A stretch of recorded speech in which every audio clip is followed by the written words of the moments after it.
चेत्त्वमिमं धर्म्यं संग्रामं न करिष्यसि ततः स्वधर्मं कीर्तिं च हित्वा पापमवाप्स्यसि। और यदि तू इस धर्मयुक्त संग्राम अर्थात शाश्वत सनातन परम धर्म परमात्मा में प्रवेश दिलाने वाला धर्म युद्ध नहीं करेगा तो स्वधर्म अर्थात स्वभाव से उत्पन्न संघर्ष करने की क्षमता, क्रिया में प्रवृत्त होने की क्षमता को खोकर पाप अर्थात आवागमन और अपकीर्ति को प्राप्त होगा। अपकीर्ति पर प्रकाश डालते हैं। अकीर्तिं चापि भूतानि कथयिष्यन्ति ते व्ययाम् संभावितस्य चाकीर्तिः मरणादतिरिच्यते। सब लोग बहुत काल तक तेरी अपकीर्ति का कथन करेंगे।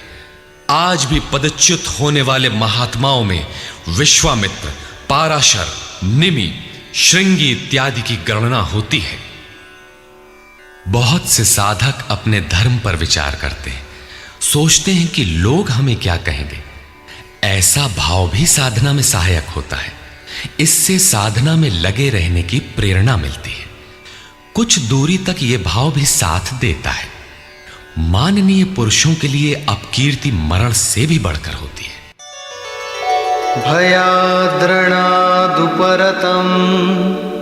मौस्यन्ते त्वां महारथाः येषां च त्वं बहुमतो भूत्वा यास्यसि लाघवम्।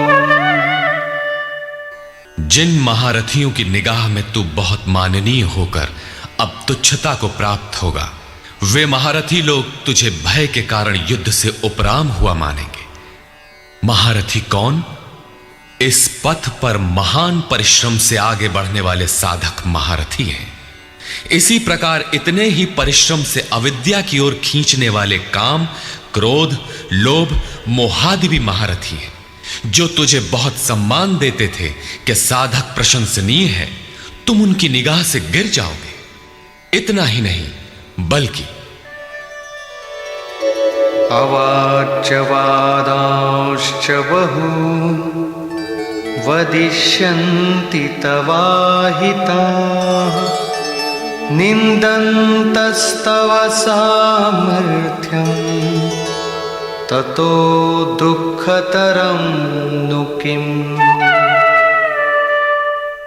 वैरी लोग तेरे पराक्रम की निंदा करते हुए बहुत से न कहने योग्य वचनों को कहेंगे। एक दोष आता है तो चारों ओर से निंदा और बुराइयों की झड़ी लग जाती है। न कहने योग्य वचन भी कहे जाते हैं। इससे बड़ा दुख क्या होगा? अतः हतो वा प्राप्स्यसि स्वर्गम् जित्वा वा भोक्ष्यसे महीम् तस्मादुत्तिष्ठ कौन्तेय युद्धाय कृतनिश्चयः। इस युद्ध में मरोगे तो स्वर्ग प्राप्त करोगे। स्वर में विचरने की क्षमता रहेगी। श्वास से बाहर प्रकृति में विचरने की धाराएं निरुद्ध हो जाएंगी। परम देव परमात्मा में प्रवेश दिलाने वाली दैवी संपद हृदय में पूर्णतः प्रवाहित रहेगी। अथवा इस संघर्ष में जीतने पर महामहिम स्थिति को प्राप्त करोगे। इसलिए अर्जुन, युद्ध के लिए निश्चय करके खड़ा हो। प्रायः लोग इस श्लोक के अर्थ में समझते हैं कि इस युद्ध में मरोगे तो स्वर्ग जाओगे और जीतोगे तो पृथ्वी का भोग भोगोगे। किंतु आपको स्मरण होगा, अर्जुन कह चुका है, भगवान पृथ्वी ही नहीं अपितु त्रैलोक्य के साम्राज्य और देवताओं के स्वामीपन अर्थात इंद्र पद प्राप्त होने पर भी मैं उस उपाय को नहीं देखता जो इंद्रियों को सुखाने वाले मेरे शोक को दूर कर सके। यदि इतना ही मिलना है तो गोविंद, मैं युद्ध कदापि नहीं करूंगा। यदि इतने पर भी श्री कृष्ण कहते कि अर्जुन लड़ो, जीतोगे तो पृथ्वी पा जाओगे, हारोगे तो स्वर्ग के नागरिक बन जाओगे, तो श्री कृष्ण देते ही क्या है?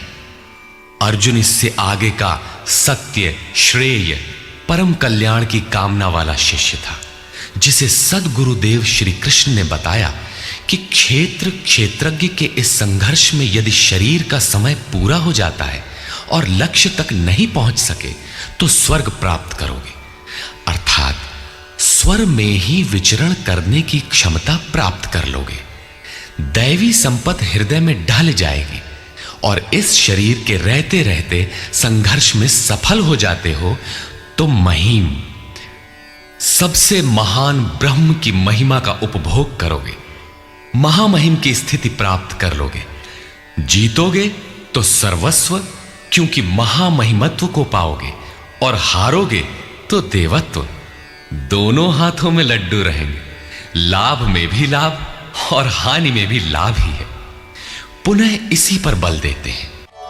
सुख दुखे समे कृत्वा लाभालाभो जया जया ततो युद्धाय युज्यस्व नैवं पापमवाप्स्यसि।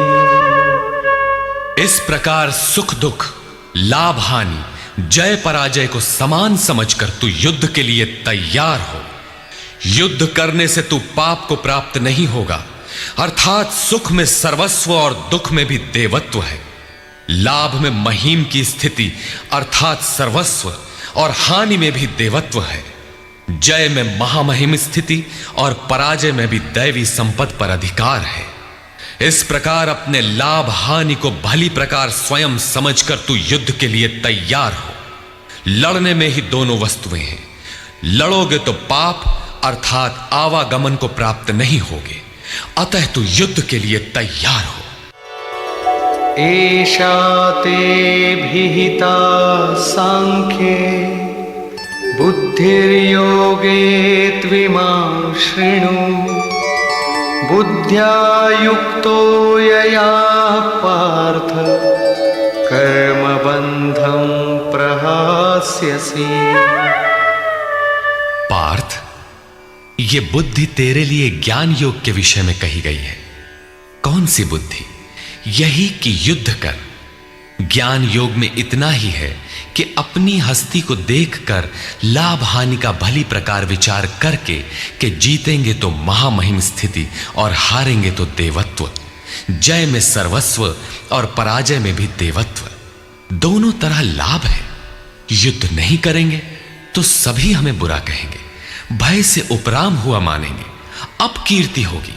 इस प्रकार अपने अस्तित्व को सामने रखकर स्वयं विचार कर युद्ध में अग्रसर होना ही ज्ञान योग है। प्रायः लोगों में भ्रांति है कि ज्ञान मार्ग में कर्म युद्ध नहीं करना पड़ता। वे कहते हैं कि ज्ञान मार्ग में कर्म नहीं है। मैं तो शुद्ध हूं, बुद्ध हूं, चैतन्य हूं, अहम ब्रह्मास्मि। गुण ही गुण में बरतते हैं, ऐसा मानकर हाथ पर हाथ रखकर बैठ जाते हैं। योगेश्वर श्री कृष्ण के अनुसार यह ज्ञान योग नहीं है। ज्ञान योग में भी वही कर्म करना है जो निष्काम कर्म योग में किया जाता है। दोनों में केवल बुद्धि का, दृष्टिकोण का अंतर है। ज्ञान मार्गी अपनी स्थिति समझकर अपने पर निर्भर होकर कर्म करता है, जबकि निष्काम कर्मयोगी इष्ट के आश्रित होकर कर्म करता है। करना दोनों मार्गों में है और वो कर्म भी एक ही है जिसे दोनों मार्गों में किया जाना है। केवल कर्म करने के दृष्टिकोण दो हैं। अर्जुन, इसी बुद्धि को अब तू कर्म योग के विषय में सुन, जिससे युक्त हुआ तू कर्मों के बंधन का अच्छी तरह नाश करेगा। यहां श्री कृष्ण ने कर्म का नाम पहली बार लिया, लेकिन यह नहीं बताया कि कर्म है क्या। अब कर्म न बताकर पहले कर्म की विशेषताओं पर प्रकाश डालते हैं।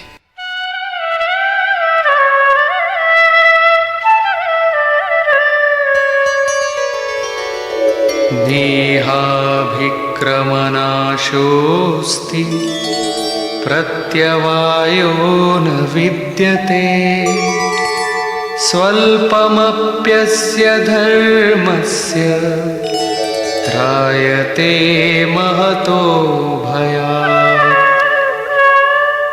इस निष्काम कर्म योग में आरंभ का अर्थात बीज का नाश नहीं होता, सीमित फल रूपी दोष नहीं है। इसलिए इस निष्काम कर्म का, इस कर्म से संपादित धर्म का थोड़ा भी साधन जन्म मृत्यु रूपी महान भय से उद्धार कर देता है। आप इस कर्म को समझें और उस पर 2 कदम चल भर दें, जो सदगृहस्थ आश्रम में रहकर ही चला जा सकता है। साधक तो चलते ही हैं। बीज भर डाल दें तो अर्जुन बीज का नाश नहीं होता। प्रकृति में कोई क्षमता नहीं, ऐसा कोई अस्त्र नहीं कि उस सत्य को मिटा दे। प्रकृति केवल आवरण डाल सकती है, कुछ देर कर सकती है, किंतु साधन के आरंभ को मिटा नहीं सकती।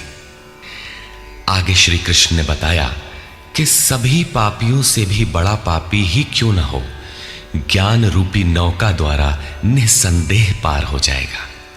ठीक उसी बात को यहां कहते हैं कि अर्जुन, निष्काम कर्म योग का बीजारोपण भर कर दें तो उस बीज का कभी नाश नहीं होता। विपरीत फल रूपी दोष भी इसमें नहीं होता कि आपको स्वर्ग, रिद्धियों या सिद्धियों तक पहुंचाकर छोड़ दे। आप ये साधन भले छोड़ दें, किंतु यह साधन आपका उद्धार करके ही छोड़ेगा। इस निष्काम कर्मयोग का थोड़ा सा भी साधन जन्म मृत्यु के महान भय से उद्धार कर देता है। अनेक जन्म संसिद्धस्ततो याति पराम गतिम। कर्म का यह बीजारोपण अनेक जन्म के पश्चात वहीं खड़ा कर देगा जहां परम धाम है, परम गति है। इसी क्रम में आगे कहते हैं, व्यवसायात्मिका बुद्धि एकेह कुरु नंदन बहुशाखा ह्यनन्ताश्च बुद्धयो व्यवसायिनाम्। अर्जुन, इस निष्काम कर्म योग में क्रियात्मक बुद्धि एक ही है, क्रिया एक है और परिणाम एक ही है। आत्मिक संपत्ति ही स्थिर संपत्ति है। इस संपत्ति को प्रकृति के द्वंद्व में शनैः शनैः अर्जित करना व्यवसाय है। यह व्यवसाय अथवा निश्चयात्मक क्रिया भी एक ही है। तब तो जो लोग बहुत सी क्रियाएं बताते हैं, क्या वे भजन नहीं करते? श्री कृष्ण कहते हैं, हां, वे भजन नहीं करते। उन पुरुषों की बुद्धि अनंत शाखाओं वाली होती है, इसलिए अनंत क्रियाओं का विस्तार कर लेते हैं। यामिमां पुष्पितां वाचं प्रवदन्त्यविपश्चितः वेदवादरताः पार्थ नान्यदस्तीति वादिनः।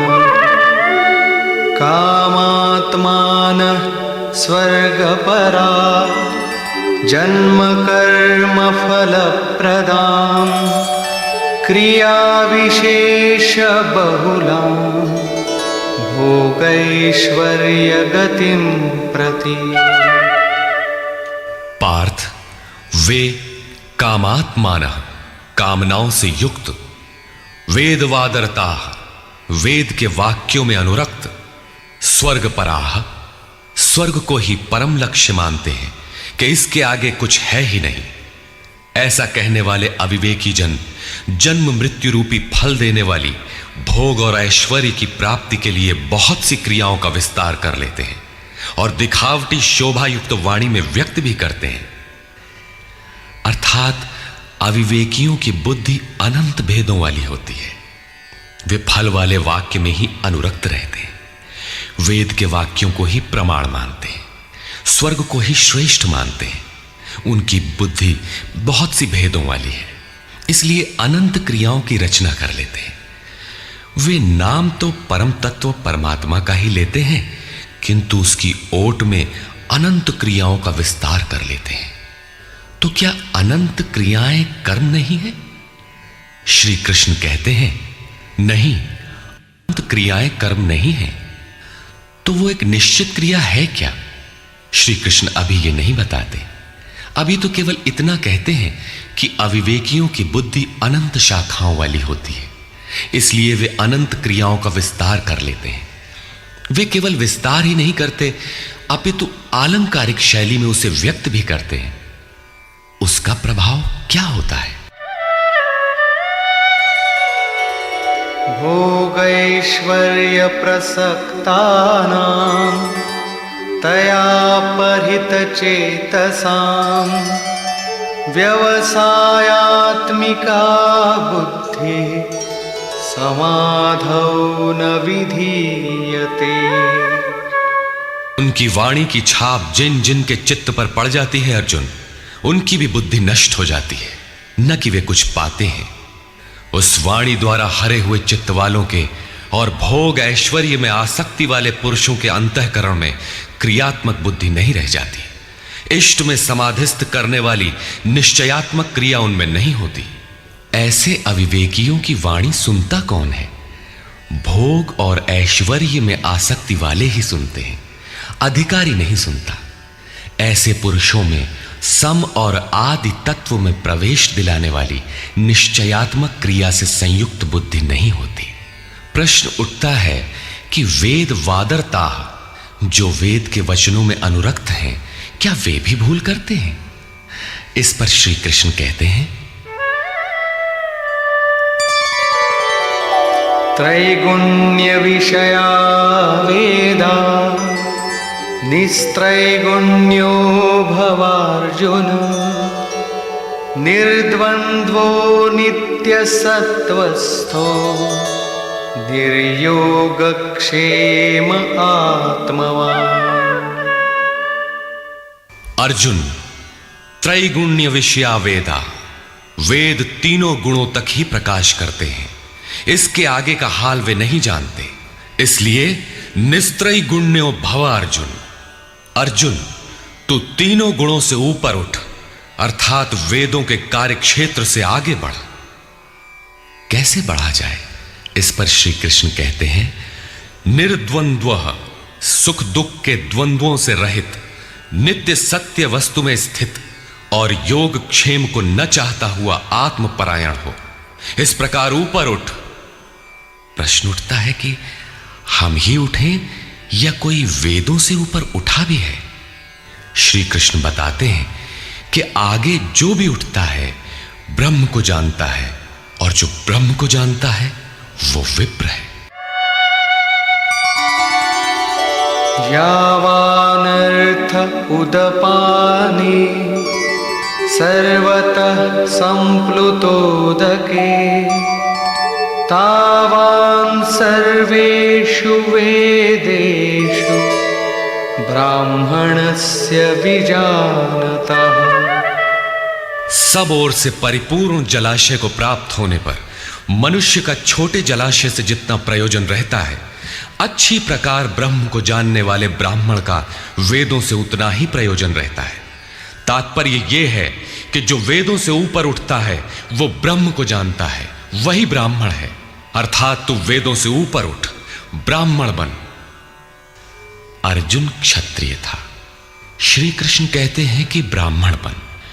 ब्राह्मण, क्षत्रिय इत्यादि वर्ण स्वभाव की क्षमताओं के नाम है। यह कर्म प्रधान है, न कि जन्म से निर्धारित होने वाली कोई रूढ़ी। जिसे गंगा की धारा प्राप्त है, उसे क्षुद्र जलाशय से क्या प्रयोजन? कोई उसमें शौच लेता है तो कोई पशुओं को नहला देता है, इसके आगे कोई उपयोग नहीं है। इसी प्रकार ब्रह्म को साक्षात जानने वाले उस विप्र महापुरुष का, उस ब्राह्मण का वेदों से उतना ही प्रयोजन रह जाता है। प्रयोजन रहता अवश्य है, वेद रहते हैं क्योंकि पीछे वालों के लिए उनका उपयोग है। वहीं से चर्चा आरंभ होगी। इसके उपरांत योगेश्वर श्री कृष्ण कर्म करते समय की जाने वाली सावधानियों का प्रतिपादन करते हैं। कर्मण्येवाधिकारस्ते मा फलेषु कदाचन मा कर्मफलहेतुर्भूः माते संगोस्त्वकर्मणि। कर्म करने में ही तेरा अधिकार हो, फल में कभी नहीं। ऐसा समझ के फल है ही नहीं। फल की वासना वाला भी मत हो और कर्म करने में तेरी अश्रद्धा भी ना हो। अब तक योगेश्वर श्री कृष्ण ने 39वें श्लोक में पहली बार कर्म का नाम लिया, किंतु यह नहीं बताया कि वो कर्म है क्या और उसे करें कैसे। उस कर्म की विशेषताओं पर प्रकाश डाला कि अर्जुन, इस कर्म द्वारा तू कर्मों के बंधन से अच्छी प्रकार छूट जाएगा। अर्जुन, इसमें आरंभ का अर्थात बीज का नाश नहीं है। आरंभ कर दे तो प्रकृति के पास कोई उपाय नहीं कि उसे नष्ट कर दे। अर्जुन, इसमें सीमित फल रूपी दोष भी नहीं है कि स्वर्ग रिद्धियों सिद्धियों में फंसाकर खड़ा कर दे। अर्जुन, इस कर्म का थोड़ा भी साधन जन्म मरण के भय से उद्धार कराने वाला होता है। किंतु अभी तक उन्होंने यह नहीं बताया कि वो कर्म है क्या, किया कैसे जाए। इसी अध्याय के 41वें श्लोक में उन्होंने बताया, अर्जुन, इसमें निश्चयात्मक बुद्धि एक ही है, क्रिया एक ही है। तो क्या बहुत सी क्रिया वाले भजन नहीं करते? श्री कृष्ण कहते हैं, वे कर्म नहीं करते। इसका कारण बताते हुए कहते हैं कि अविवेकियों की बुद्धि अनंत शाखा वाली होती है, इसलिए वे अनंत क्रियाओं का विस्तार कर लेते हैं। वे दिखावटी शोभा युक्त वाणी में इन क्रियाओं को व्यक्त भी करते हैं। उनकी वाणी की छाप जिनके चित्त पर पड़ जाती है, उनकी भी बुद्धि नष्ट हो जाती है। अतः निश्चयात्मक क्रिया एक ही है, लेकिन यह नहीं बताया कि वो क्रिया कौन सी है। 47वें श्लोक में उन्होंने कहा, अर्जुन, कर्म करने में ही तेरा अधिकार है, फल में कभी नहीं। फल की वासना वाला भी मत हो और कर्म करने में तेरी अश्रद्धा ना हो, अर्थात निरंतर करने के लिए उसी में लीन होकर करें। किंतु यह नहीं बताया कि वो कर्म है क्या। प्रायः इस श्लोक का उद्धरण देकर लोग कहते हैं कि कुछ भी करो, केवल फल की कामना मत करो, हो गया निष्काम कर्म योग। किंतु अभी तक श्री कृष्ण ने बताया ही नहीं कि कर्म है कौन सा जिसे करें। यहां पर केवल कर्म की विशेषताओं पर प्रकाश डाला कि कर्म देता क्या है और कर्म को करते समय बरती जाने वाली सावधानियां क्या हैं, उन पर प्रकाश डाला। प्रश्न ज्यों का त्यों बना हुआ है, जिसे योगेश्वर आगे अध्याय 3-4 में स्पष्ट करेंगे। पुनः इसी पर बल देते हैं, योगस्थः कुरु कर्माणि संगं त्यक्त्वा धनंजय सिद्ध्य सिद्ध्योः समो भूत्वा समत्वं योग उच्यते। धनंजय, आसक्ति और संग दोष को त्याग कर सिद्धि और असिद्धि में समान भाव रखकर योग में स्थित होकर कर्म कर। कौन सा कर्म? निष्काम कर्म कर। समत्वम योग उच्यते। यह समत्व भाव ही योग कहलाता है। विषमता जिसमें ना हो, ऐसा भाव समत्व कहलाता है। रिद्धियां सिद्धियां विषम बनाती हैं, आसक्ति हमें विषम बनाती है। फल की इच्छा विषमता पैदा करती है, इसीलिए फल की वासना न हो, फिर भी कर्म करने में अश्रद्धा ना हो। देखी सुनी सभी वस्तुओं में आसक्ति का त्याग करके प्राप्ति और अप्राप्ति के विषय में न सोचकर केवल योग में स्थित रहते हुए कर्म कर। योग से चित्त चलायमान ना हो। योग एक पराकाष्ठा की स्थिति है और एक प्रारंभ की स्थिति भी होती है। प्रारंभ में भी हमारी दृष्टि लक्ष्य पर ही रहनी चाहिए। अतः योग पर दृष्टि रखते हुए कर्म का आचरण करना चाहिए। समत्व भाव अर्थात सिद्धि और असिद्धि में समभाव ही योग कहलाता है। जिसको सिद्धि और असिद्धि विचलित नहीं कर पाती, विषमता जिसमें पैदा नहीं होती, ऐसा भाव होने के कारण यह समत्व योग कहलाता है। यह इष्ट से समत्व दिलाता है, इसीलिए इसे समत्व योग कहते हैं। कामनाओं का सर्वथा त्याग है, इसलिए इसे निष्काम कर्म योग कहते हैं। कर्म करना है, इसलिए इसे कर्म योग कहते हैं। परमात्मा से मेल कराता है, इसलिए इसका नाम योग अर्थात मेल है। इसमें बौद्धिक स्तर पर ध्यान रखना पड़ता है कि सिद्धि और असिद्धि में समभाव रहे, आसक्ति न हो, फल की वासना न आने पाए। इसलिए यही निष्काम कर्म योग बुद्धि योग भी कहा जाता है। दूरेण ह्यवरं कर्म बुद्धियोगात् धनञ्जय बुद्धौ शरणमन्विच्छ कृपणाः फलहेतवः। धनंजय, अवरम कर्म, निकृष्ट कर्म, वासना वाले कर्म बुद्धि योग से अत्यंत दूर है। फल की कामना वाले कृपण हैं, वे आत्मा के साथ उदारता नहीं बरतते। अतः समत्व बुद्धि योग का आश्रय ग्रहण कर। जैसी कामना है वैसा मिल भी जाए तो उसे भोगने के लिए शरीर धारण करना पड़ेगा। आवागमन बना है तो कल्याण कैसा?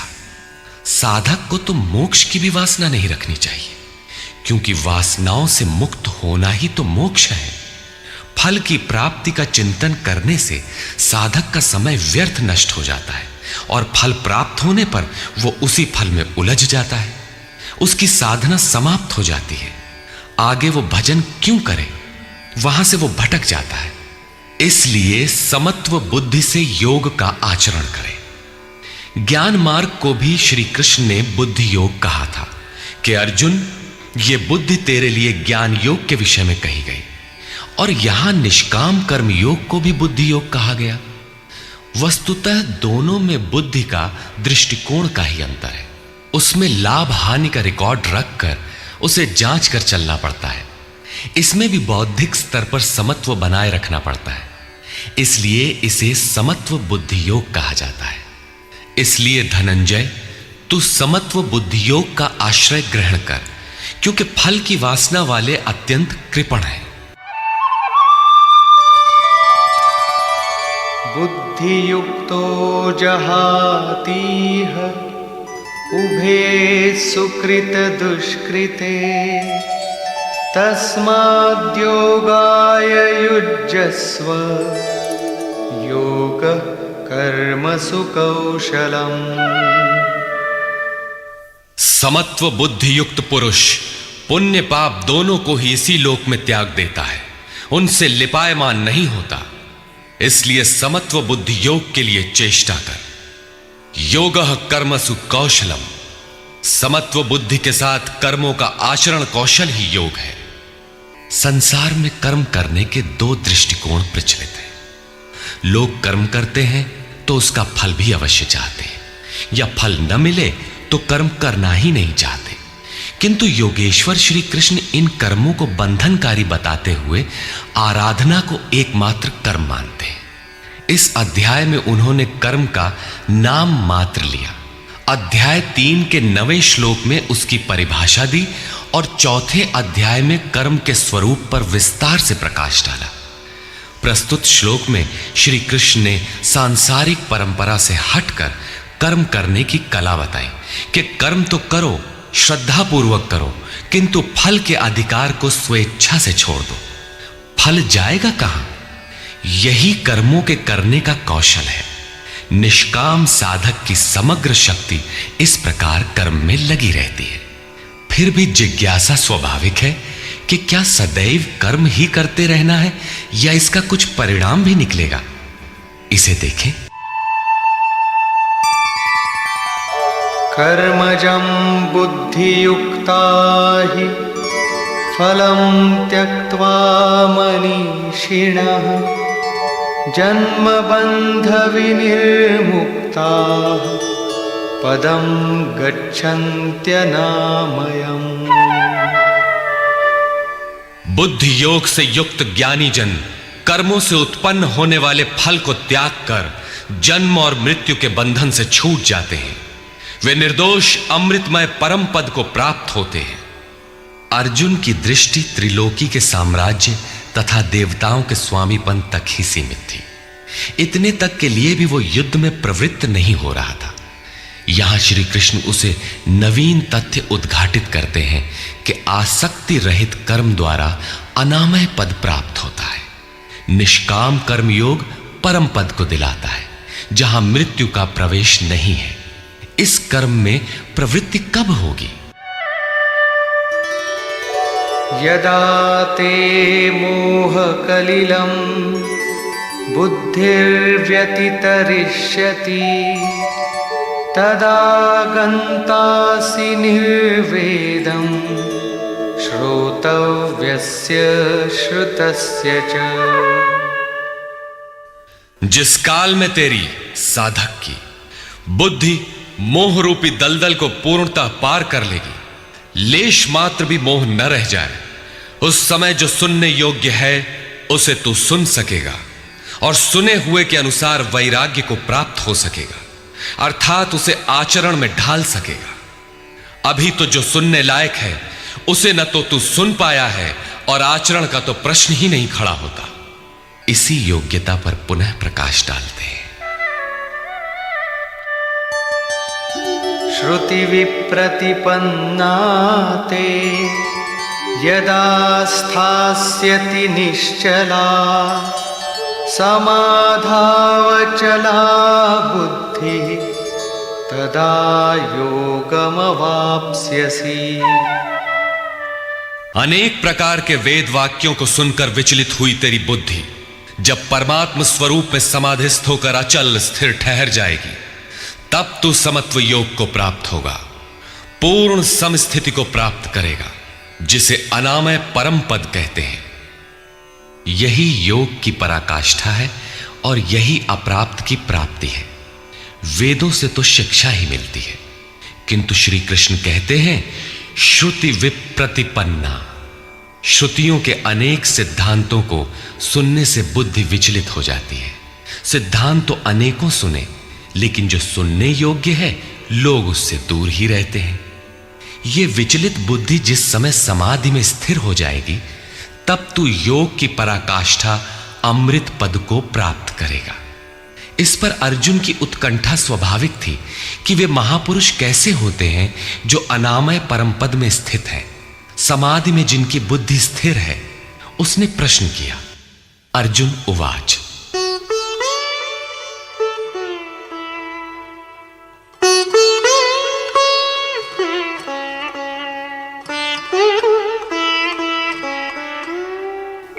स्थितप्रज्ञस्य का भाषा समाधिस्थस्य केशव स्थितधिः किं प्रभाषेत किमासीत व्रजेत किम्।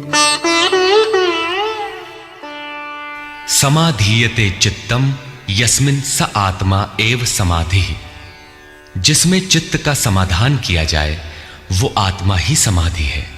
अनादि तत्व में जो समत्व प्राप्त कर ले उसे समाधिस्थ कहते हैं। अर्जुन ने पूछा, केशव, समाधिस्थ स्थिर बुद्धि वाले महापुरुष के क्या लक्षण हैं? स्थित प्रज्ञ पुरुष कैसे बोलता है, वो कैसे बैठता है, वो कैसे चलता है? 4 प्रश्न अर्जुन ने किए। इस पर भगवान श्री कृष्ण ने स्थित प्रज्ञ के लक्षण बताते हुए कहा। श्री भगवान उवाच।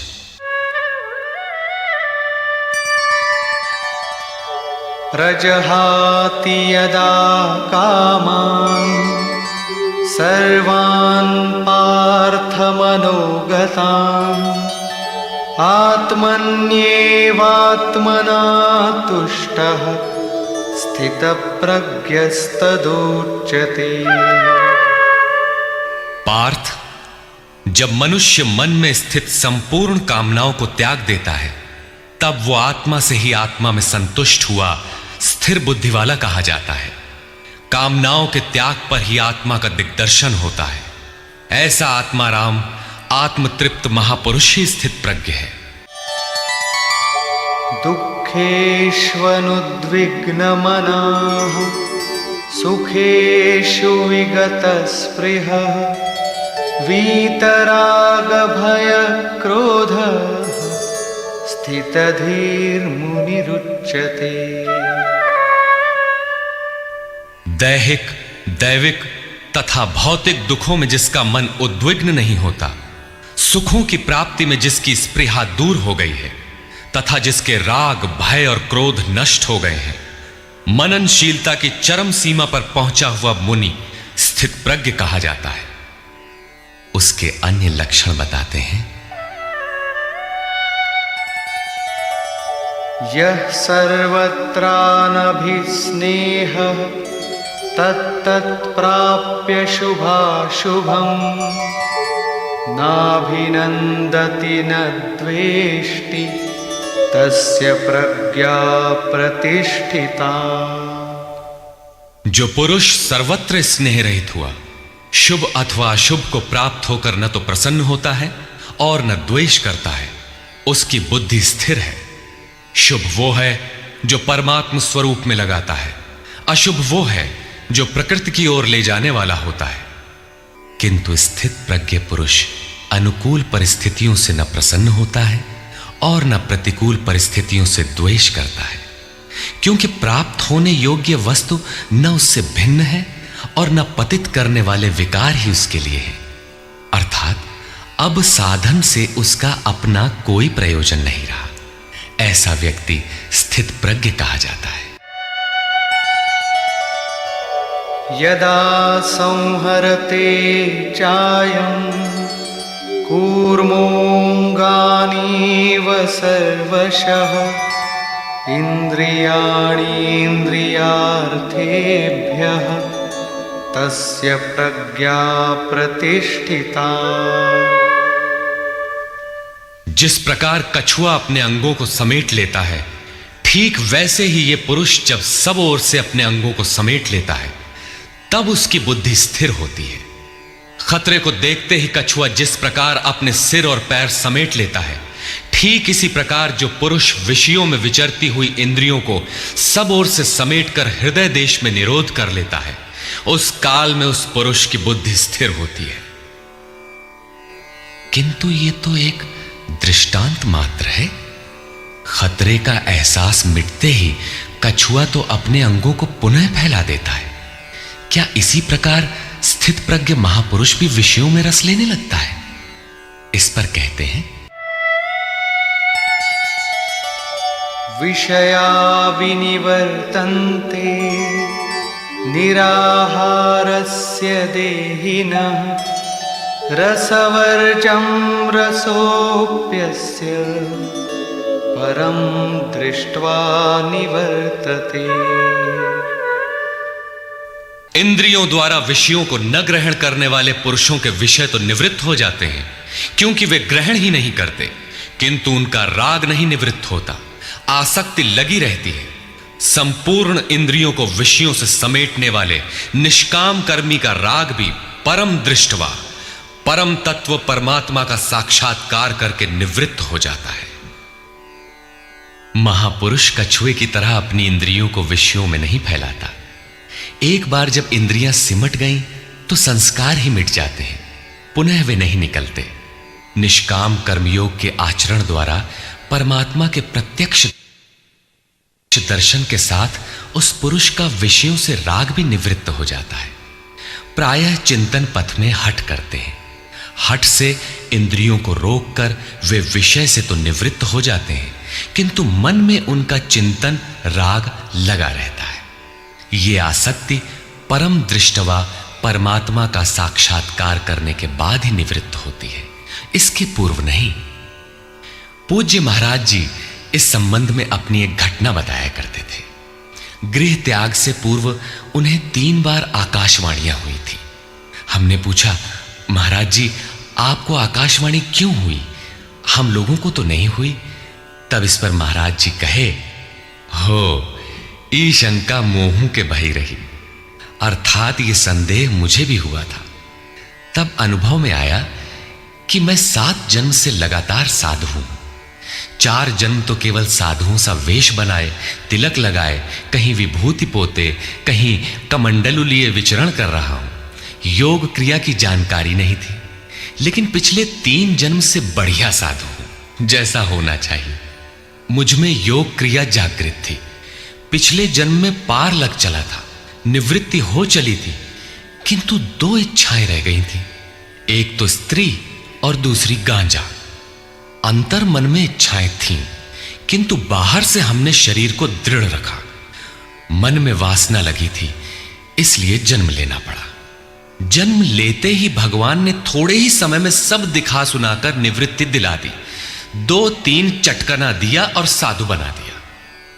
ठीक यही बात श्री कृष्ण कहते हैं कि इंद्रियों द्वारा विषयों को न ग्रहण करने वाले पुरुष के भी विषय तो निवृत्त हो जाते हैं, किंतु साधना द्वारा परम पुरुष परमात्मा का साक्षात्कार कर लेने पर वो विषयों के राग से भी निवृत्त हो जाता है। अतः जब तक साक्षात्कार न हो, कर्म करना है। इंद्रियों को विषयों से समेटना कठिन है। इस पर प्रकाश डालते हैं। यततो ह्यपि कौन्तेय पुरुषस्य विपश्चितः इंद्रियाणि प्रमाथीनि हरन्ति प्रसभं मनः। कौन्तेय, प्रयत्न करने वाले मेधावी पुरुष की प्रमथनशील इंद्रियां उसके मन को बलात् हर लेती हैं, विचलित कर देती हैं। इसलिए तानि सर्वाणि संयम्य युक्त आसीत मत्परः वशे हि यस्येन्द्रियाणि तस्य प्रज्ञा प्रतिष्ठिता। उन संपूर्ण इंद्रियों को संयत करके योग से युक्त और समर्पण के साथ मेरे आश्रित हो, क्योंकि जिस पुरुष की इंद्रियां वश में होती हैं उसी की बुद्धि स्थिर होती है। यहां योगेश्वर श्री कृष्ण साधन के निषेधात्मक अवयवों के साथ उसके विधेयात्मक पहलू पर जोर देते हैं। केवल संयम और निषेध से इंद्रियां वश में नहीं होती। समर्पण के साथ इष्ट चिंतन अनिवार्य है। इष्ट चिंतन के अभाव में विषय चिंतन होगा, जिसके कुपरिणाम श्री कृष्ण के ही शब्दों में देखें।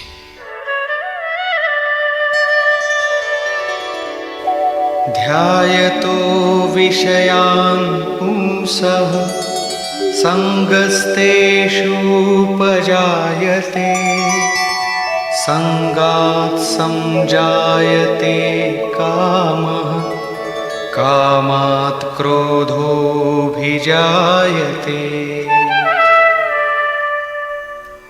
विषयों का चिंतन करने वाले पुरुष की उन विषयों में आसक्ति हो जाती है। आसक्ति से कामना उत्पन्न होती है। कामना पूर्ति में व्यवधान आने से क्रोध उत्पन्न होता है।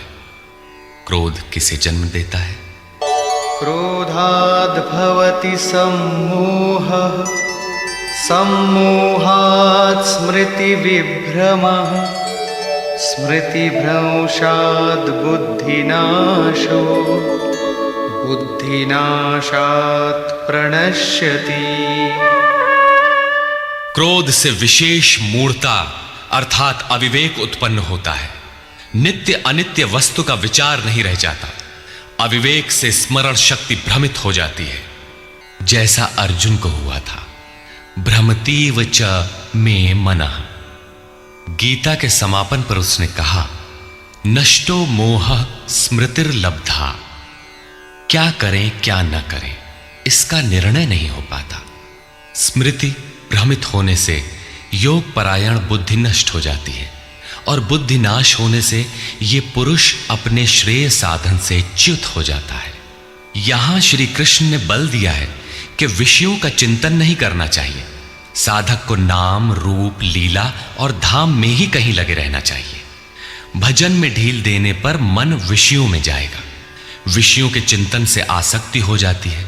आसक्ति से उस विषय की कामना साधक के अंतर मन में होने लगती है।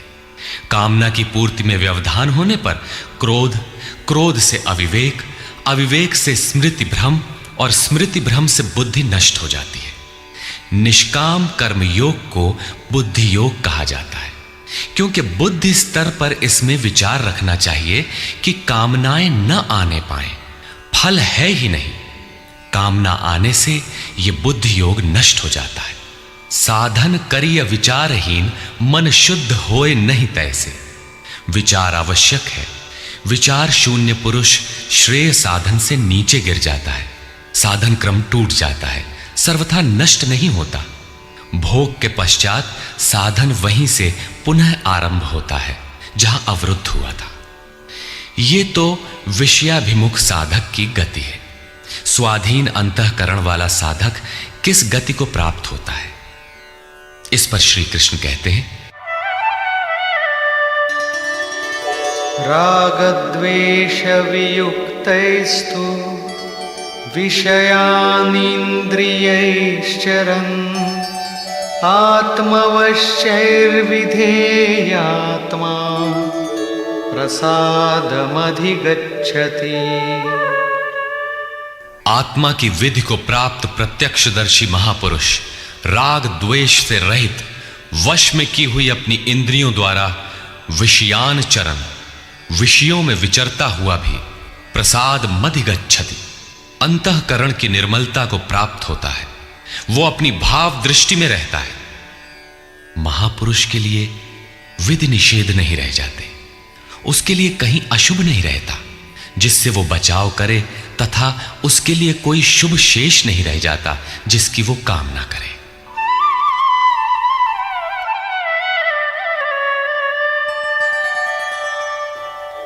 प्रसादे सर्वदुःखानां हानिरस्योपजायते प्रसन्नचेतसो याशु बुद्धिः पर्यवतिष्ठते। भगवान के पूर्ण कृपा प्रसाद भगवत्ता से संयुक्त होने पर इसके संपूर्ण दुखों का अभाव हो जाता है। दुखालयम अशाश्वतम, संसार का अभाव हो जाता है और उस प्रसन्न चित्त वाले पुरुष की बुद्धि शीघ्र ही अच्छी प्रकार स्थिर हो जाती है। किंतु जो योग युक्त नहीं है उनकी दशा पर प्रकाश डालते हैं। नास्ति बुद्धिरयुक्तस्य न चायुक्तस्य भावना न चाभावयतः शान्तिः अशान्तस्य कुतः सुखम्। योग साधन रहित पुरुष के अंतःकरण में निष्काम कर्मयुक्त बुद्धि नहीं होती। उस अयुक्त के अंतःकरण में भाव भी नहीं होता। भावना रहित पुरुष को शांति कहा और अशांत पुरुष को सुख कहा। योग क्रिया करने से कुछ दिखाई पड़ने पर ही भाव बनता है। जाने बिनु ना होई प्रतीति, भावना बिना शांति नहीं मिलती और शांति रहित पुरुष को सुख अर्थात शाश्वत सनातन की प्राप्ति नहीं होती। इंद्रियाणां हि चरतां यन्मनोनुविधीयते तदस्य हरति प्रज्ञां वायुर्नावमिवाम्भसि। जल में नाव को जिस प्रकार वायु हरण करके गंतव्य से दूर कर देता है, ठीक वैसे ही विषयों में विचरण करती हुई इंद्रियों में जिस इंद्रिय के साथ मन रहता है, वो एक ही इंद्रिय उस अयुक्त पुरुष की बुद्धि को हर लेती है। अतः योग का आचरण अनिवार्य है। क्रियात्मक आचरण पर श्री कृष्ण पुनः बल देते हैं। तस्माद्यस्य महाबाहो निगृहीतानि सर्वशः इन्द्रियाणीन्द्रियार्थेभ्यः तस्य प्रज्ञा प्रतिष्ठिता। इससे हे महाबाहो, जिस पुरुष की इंद्रियां इंद्रियों के विषयों से सर्वथा वश में की हुई होती हैं, उसकी बुद्धि स्थिर होती है। बाहु कार्य क्षेत्र का प्रतीक है। भगवान महाबाहु एवं आजानुबाहु कहे जाते हैं। वे बिना हाथ पैर के सर्वत्र कार्य करते हैं। उनमें जो प्रवेश पाता है या जो उसी भगवत्ता की ओर अग्रसर है, वो भी महाबाहु है। श्री कृष्ण और अर्जुन दोनों को महाबाहु कहा गया है। या निशा सर्वभूतानां तस्यां जागर्ति संयमी, यस्यां जागृति भूतानि सा निशा पश्यतो मुनिः। संपूर्ण भूत प्राणियों के लिए वो परमात्मा रात्रि के तुल्य है, क्योंकि दिखाई नहीं देता, न विचार ही काम करता है, इसलिए रात्रि सदृश है। उस रात्रि में परमात्मा में संयमी पुरुष भली प्रकार देखता है, चलता है, जागता है, क्योंकि वहां उसकी पकड़ है। योगी इंद्रियों के संयम द्वारा उसमें प्रवेश पा जाता है। जिन नाशवान सांसारिक सुख भोग के लिए संपूर्ण प्राणी रात दिन परिश्रम करते हैं, योगी के लिए वही निशा है। रमा विलासु राम अनुरागी, तजत बमन जिमि जन बड़ भागी। जो योगी परमार्थ पथ में निरंतर सजग और भौतिक ऐषणाओं से सर्वथा निष्प्रिय होता है, वही उस इष्ट में प्रवेश पाता है। वो रहता तो संसार में ही है, किंतु संसार का उस पर प्रभाव नहीं पड़ता। महापुरुष की इस रहनी का चित्रण देखें।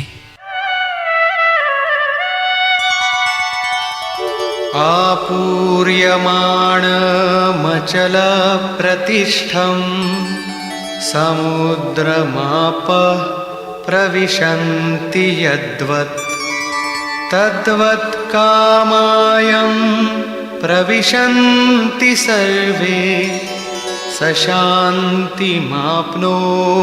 न कामकामी। जैसे सब ओर से परिपूर्ण अचल प्रतिष्ठा वाले समुद्र में नदियों के जल उसको चलायमान न करते हुए बड़े वेग से उसमें समा जाते हैं, ठीक वैसे ही परमात्मा में स्थित प्रज्ञ पुरुष में संपूर्ण भोग विकार उत्पन्न किए बिना समा जाते हैं। ऐसा पुरुष परम शांति को प्राप्त होता है, न कि भोगों को चाहने वाला।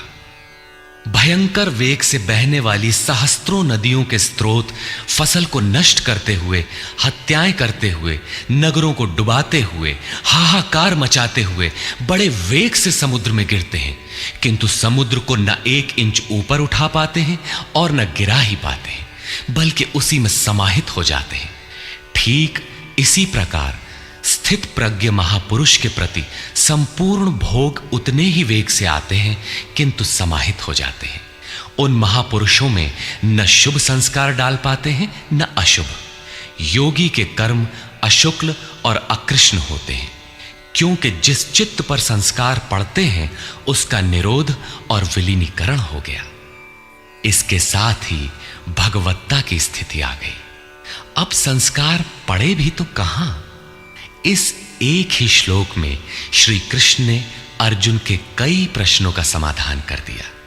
उसकी जिज्ञासा थी कि स्थित प्रज्ञ महापुरुष के लक्षण क्या हैं, वो कैसे बोलता है, कैसे बैठता है, कैसे चलता है।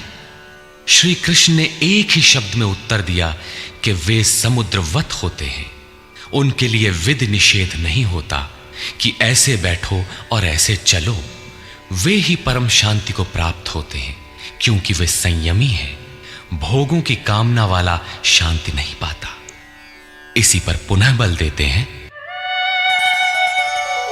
विहाय कामान्यः सर्वान् पुमांश्चरति निःस्पृहः, निर्ममो निरहंकारः, स शान्तिमधिगच्छति। जो पुरुष संपूर्ण कामनाओं को त्याग कर निर्ममः, मैं और मेरे के भाव तथा अहंकार और स्पृहा से रहित होता हुआ बरतता है, वो उस परम शांति को प्राप्त होता है जिसके बाद कुछ भी पाना शेष नहीं रह जाता। एषा ब्राह्मी स्थितिः पार्थ नैनां प्राप्य विमुह्यति स्थित्वा स्यामन्तकालेऽपि ब्रह्मनिर्वाणमृच्छति। पार्थ, उपर्युक्त स्थिति ब्रह्म को प्राप्त हुए पुरुष की स्थिति है। समुद्रवत उन महापुरुषों में विषय नदियों की तरह समा जाते हैं। वे पूर्ण संयमी और प्रत्यक्षता परमात्मदर्शी हैं। केवल अहम ब्रह्मास्मि पढ़ लेने या रट लेने से यह स्थिति नहीं मिलती। साधन करके ही इस ब्रह्म की स्थिति को पाया जाता है। ऐसा महापुरुष ब्रह्म निष्ठा में स्थित रहते हुए शरीर के अंत काल में भी ब्रह्मानंद को ही प्राप्त होता है। निष्कर्ष, प्रायः कुछ लोग कहते हैं कि दूसरे अध्याय में गीता पूर्ण हो गई, किंतु यदि केवल कर्म का नाम मात्र लेने से कर्म पूरा हो जाता हो तब तो गीता का समापन माना जा सकता है। इस अध्याय में योगेश्वर श्री कृष्ण ने यही बताया कि अर्जुन, निष्काम कर्मयोग के विषय में सुन, जिसे जानकर तू संसार बंधन से छूट जाएगा। कर्म करने में तेरा अधिकार है, फल में कभी नहीं। कर्म करने में तेरी अश्रद्धा भी ना हो, निरंतर करने के लिए तत्पर हो जा। इसके परिणाम में तू परम दृष्टवा, परम पुरुष का दर्शन कर स्थित प्रज्ञ बनेगा, परम शांति पाएगा। किंतु यह नहीं बताया कि कर्म है क्या। यह सांख्य योग नामक अध्याय नहीं है। यह नाम शास्त्रकार का नहीं अपितु टीकाकारों की देन है। वे अपनी बुद्धि के अनुसार ही ग्रहण करते हैं, तो आश्चर्य क्या है। इस अध्याय में कर्म की गरिमा, उसे करने में बरती जाने वाली सावधानी और स्थित प्रज्ञ के लक्षण बताकर श्री कृष्ण ने अर्जुन के मन में कर्म के प्रति उत्कंठा जागृत की है। उसे कुछ प्रश्न दिए हैं। आत्मा शाश्वत है, सनातन है, उसे जानकर तत्वदर्शी बनो। उसकी प्राप्ति के दो साधन हैं, ज्ञान योग और निष्काम कर्म योग।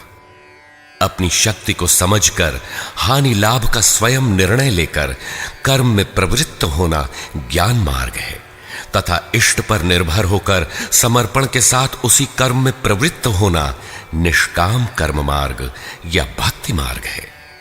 गोस्वामी तुलसीदास ने दोनों का चित्रण इस प्रकार किया है। मोरे प्रौढ़ तनय समज्ञानी, बालक सुत समदास अमानी। जनहि मोर बल निज बल ताही, दुह कह काम क्रोध रिपु आही। मेरे दो प्रकार के भजने वाले हैं, एक ज्ञान मार्गी, दूसरा भक्ति मार्गी। निष्काम कर्म मार्गी या भक्ति मार्गी शरणागत होकर मेरा आश्रय लेकर चलता है। ज्ञान योगी अपनी शक्ति सामने रखकर अपनी हानि लाभ का विचार कर अपने भरोसे चलता है, जबकि दोनों के शत्रु एक ही हैं। ज्ञान मार्गी को काम क्रोधादि शत्रुओं पर विजय पाना है और निष्काम कर्म योगी को भी इन्हीं से युद्ध करना है। कामनाओं का त्याग दोनों करते हैं और दोनों मार्गों में किया जाने वाला कर्म भी एक ही है। इस कर्म के परिणाम में परम शांति को प्राप्त हो जाओगे। लेकिन यह नहीं बताया कि कर्म है क्या। अब आपके भी समक्ष कर्म एक प्रश्न है। अर्जुन के मन में भी कर्म के प्रति जिज्ञासा हुई। तीसरे अध्याय के आरंभ में ही उसने कर्म विषयक प्रश्न प्रस्तुत किया। अतः ओम तत्सदिति श्रीमद्भगवद गीता सूपनिषत्सु ब्रह्म विद्यायाम योग शास्त्रे श्री कृष्णार्जुन संवादे कर्म जिज्ञासा नाम द्वितीयो अध्यायः। इस प्रकार स्वामी अड़गड़ानंद कृत श्रीमद् भगवद गीता के भाष्य यथार्थ गीता का दूसरा अध्याय पूर्ण होता